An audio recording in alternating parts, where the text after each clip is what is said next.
Regarde, 70 mètres carrés, vue sur Tour Eiffel, 400 €, c'est parfait, non? T'es sûr que c'est pas une arnaque?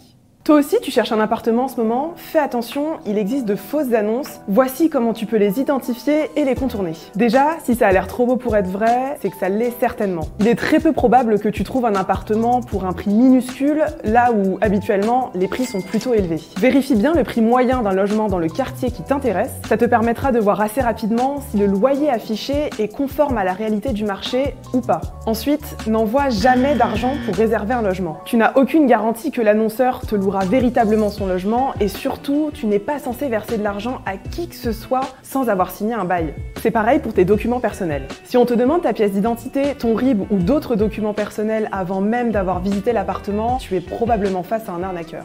D'ailleurs, si tu as un doute sur une visite, tu peux toujours ajouter un filigrane sur tes documents pour les protéger.